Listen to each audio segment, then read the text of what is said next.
So over the summer 2020, I sat down with my dad and asked him some questions about the news. Um, he is one of the smartest people I know, and I always love talking to him and hearing what he has to say. Um, and I asked him what he thought about the news. He's somebody who reads the news regularly, but I think is also skeptical of what he reads. And what he said, I think he expressed a lot of things that a lot of Americans are feeling.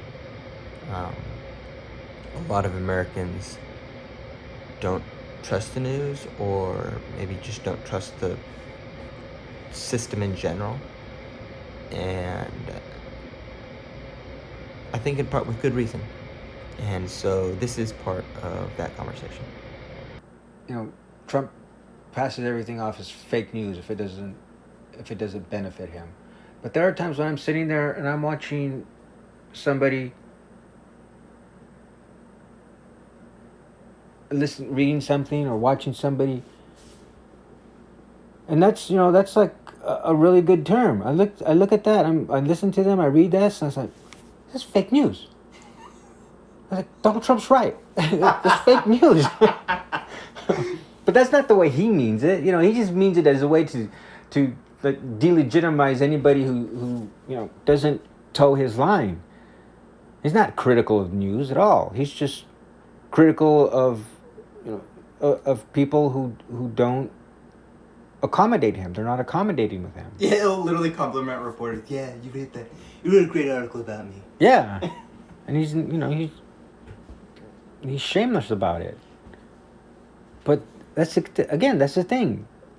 Politicians were always, Jesus Christ, Bill Clinton was playing with cigars and a young woman in the White House. How freaking shameless is that? And then he had the nerve and the gall to get in front of a camera, look out to the camera, to the American people, and say, I didn't do it. It's like, dude, yes, you did. It's like, you're such a liar. So that kind of nonsense just enables people like Trump and enables the people who abide by Trump and his shenanigans. Because then they can say and look, they can look at Bill Clinton and say, well, look what he did. I'm always just kind of shocked about how much meaningful news there is not in it. It's like some sort of like imagery from RoboCop or something like that. It's just like violence. Okay.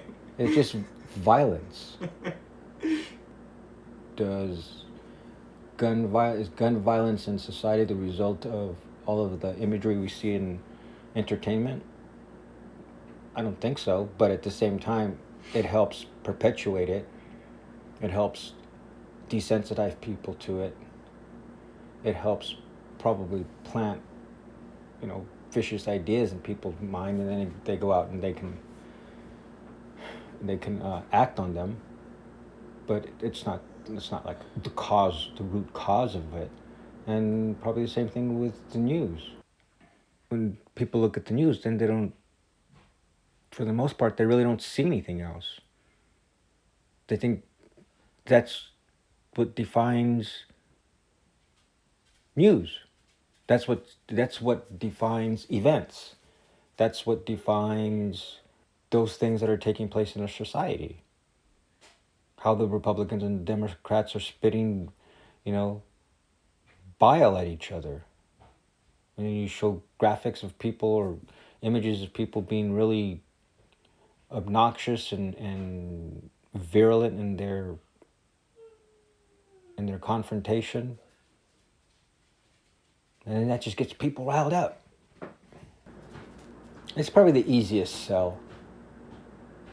Right, that doesn't mean it's the best one. So like, It's not the best one, but it's definitely the easiest sell from like a business perspective. You're gonna get more hits when you're pitting Biden and Trump against each other, and have them show them snarling at each other and fan fan those people's flames, because in a certain sense that is the lowest common denominator. In America, you have you have New York City, you have Washington D.C., you have Philadelphia, you have Dallas, you have San Francisco, you have Los Angeles, you have everything that's in between. So you have all of these like local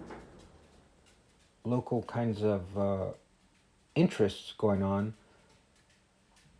So that's hard to leverage. So it's easy to leverage from a business perspective when you just have two basic camps to report on. You got the left, the right. You have Democrats, Republicans. That's easy to traffic. You can get really good coverage from that, and you can really ping on people with that. Because for the most part, most Americans are going to be either here or here. Yeah, I mean the news reporting has itself become pretty partisan, which is probably always the case. Really? May just be more flagrant now, more visible now. Just because the country itself has become more polarized. So now these kinds of entities that in a less polarized world were able to keep kind of a lower profile. Now that the countries become more polarized, now their colors are starting to become more apparent. Okay, I never thought about it like that. It's like a zebra.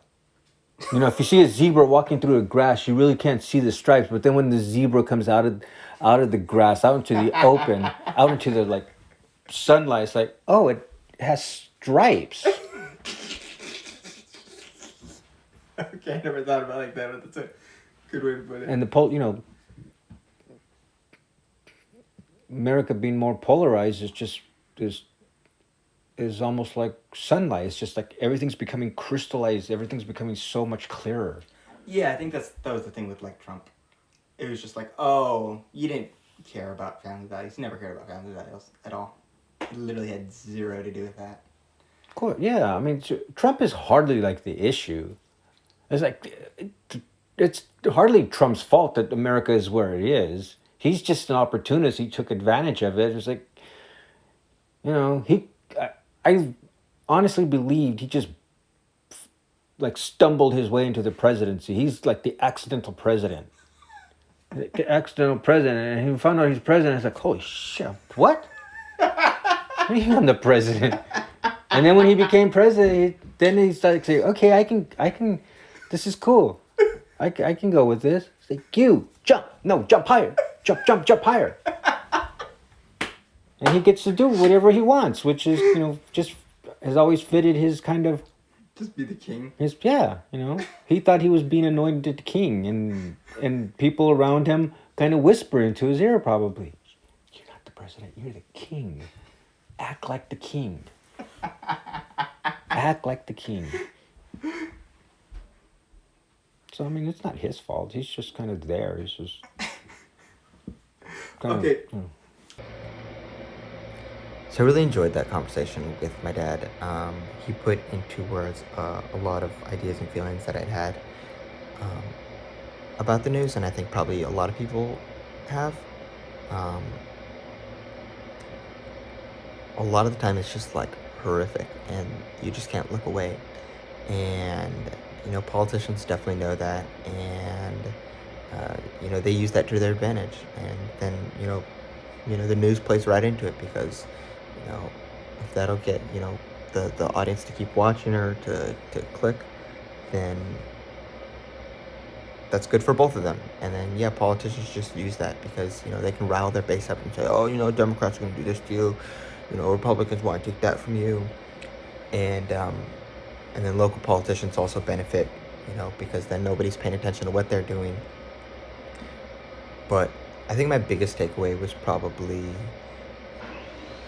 that you can't underestimate the role of journalists as storytellers. And I understand that each journalist, their priority is to, they either want to be on TV or they want to get a Pulitzer, right? And they want their story to be as accurate as possible. And they also want to be like, get people's attention. And that's fine. That's good.